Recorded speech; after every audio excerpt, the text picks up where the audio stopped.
I'm going to show you how I chalk a kettlebell.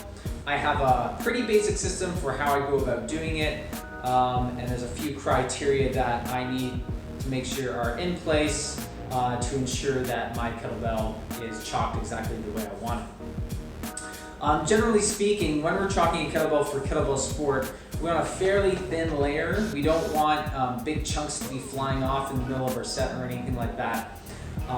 We just really want to create a barrier between the metal of the handle and our skin to allow what I like to refer to as like a ball bearing effect, so that it enhances the sliding effect when we're transitioning from a grip and then inserting into our overhead position, as opposed to actually enhancing the grip or making it tighter like you would use chalk for in things like bodybuilding or powerlifting or that sort of thing.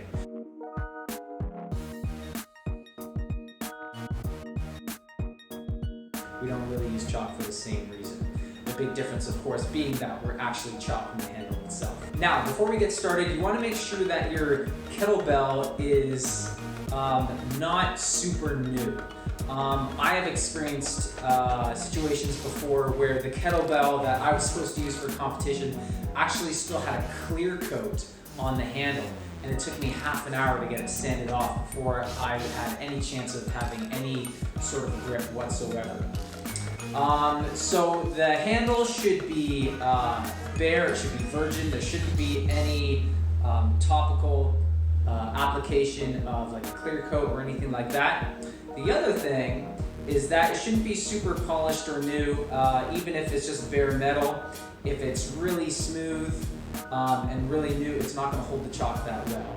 So I sort of think of this in terms of like when you have a cast iron cooking frying pan, you would season the pan so that its non-stick properties are better. So in the same way, I like to think of kettlebell handle preparation as seasoning the handle. So when you have a seasoned handle, it has some surface rust, it has some pitting, it has imperfections, it's been well used. Those are the handles that are going to attract the most chalk.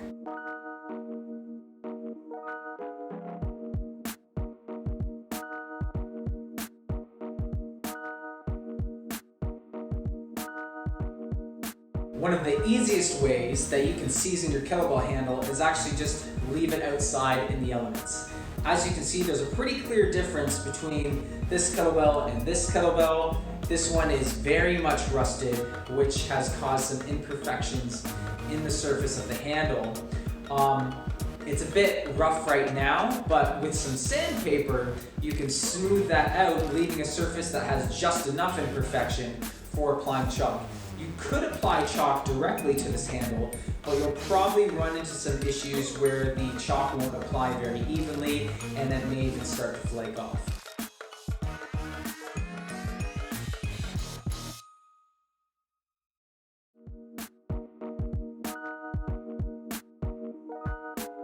So it's always a good idea to start by sanding your kettlebell handle.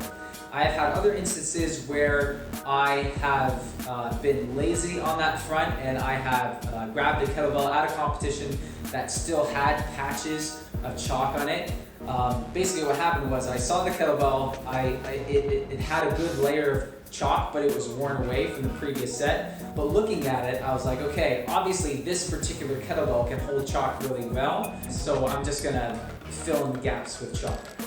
I did that, and what ended up happening was, the old chalk got really prickly. It develops this really bumpy texture that starts to really dig into the skin. And what I found was that it was really just gnawing into my skin and making it really difficult to actually hang on to the kettlebell because it felt like my hand was ripping even though it wasn't. So first things first, sand your handles. Now that being said, it's not a bad idea to also have a rag nearby to get rid of all the crap that's going to fall off the handle, because that stuff is going to be grimy, it's probably going to be sticky, it's going to interfere with your application, it's going to interfere with how your hand interacts with the chalk and the handle, so we want to make sure that we're getting rid of all that grime. Okay, so as you can see, the kettlebell handle looks already a lot better. I'm just gonna get rid of all that grime. And I've done a pretty even job. Feels pretty smooth all around to the touch, but if you look closely at it, you're gonna see there's lots of little imperfections and lots of scratch marks, and those are gonna help to hold onto the chalk. Now, this kettlebell's been sitting outside. The temperature is probably 5 degrees Celsius or less out there. So the kettlebell's really cold right now, and I have it inside. It's colder than the ambient temperature, and so that's causing a little bit of surface moisture to accumulate, which is actually gonna aid in the application of the chalk. So generally speaking, what I would do if, say, this kettlebell wasn't freezing cold, which it is. If I had one that wasn't cold, I might think about applying some water.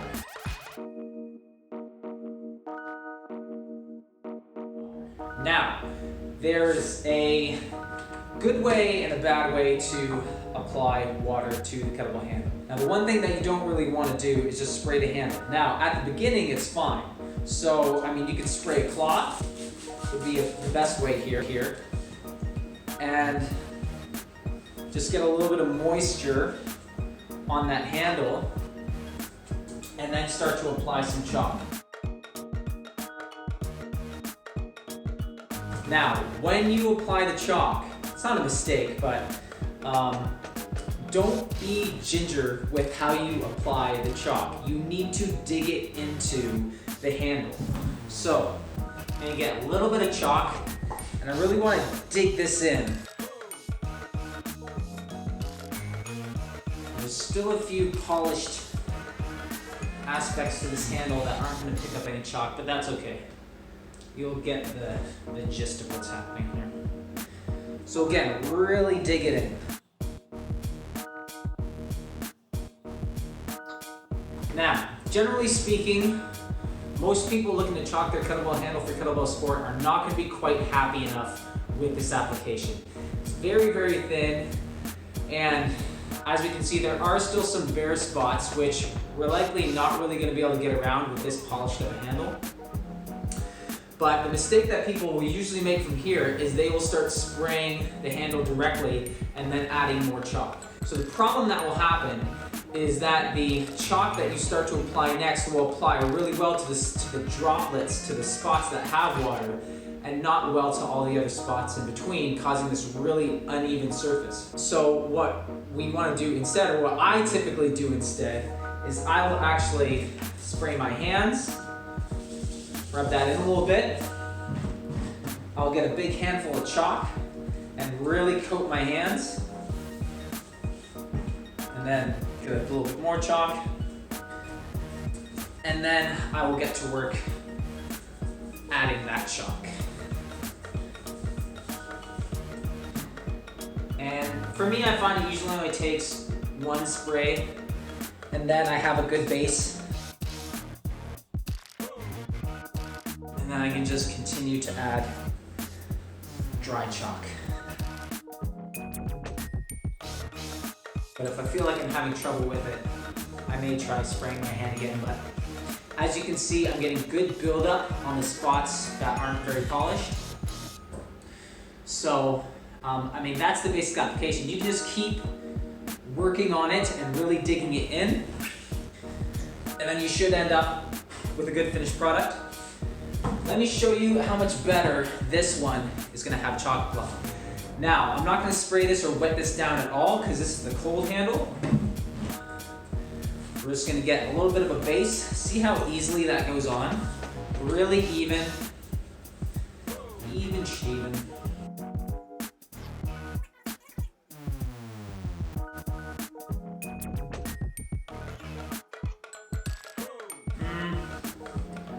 I can spray my hands.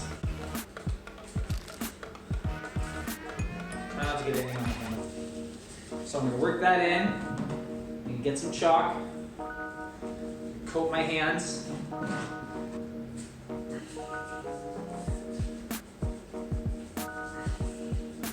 That allows for a much more even application of that moisture. We do not want a lot of, and we definitely don't want it concentrated in certain areas more than others. Oh, that's beautiful. That is beautiful. Like magic. See that? That was just one handful. So you could go to town with this, the way it is. I'm just gonna get one last little bit on. These handles were already very lightly used. These were pretty new kettlebells. Try not to work it in too much and start working it off, basically. Okay, that's pretty good. Yeah. So anyone should be pretty happy with that. But these particular kettlebells were brand new, more or less. They've been used a couple times. We had them used at our grip strength competition. But since then, I've just had them sitting outside since September. It's now mid-January. So they've been out there in the snow, they've been out there in the rain, and they've collected a lot of imperfection. It took a while for them to actually completely rust over, but they did, so they've been seasoned, and now they take chalk really, really well. So that's my basic process for chalking a kettlebell handle.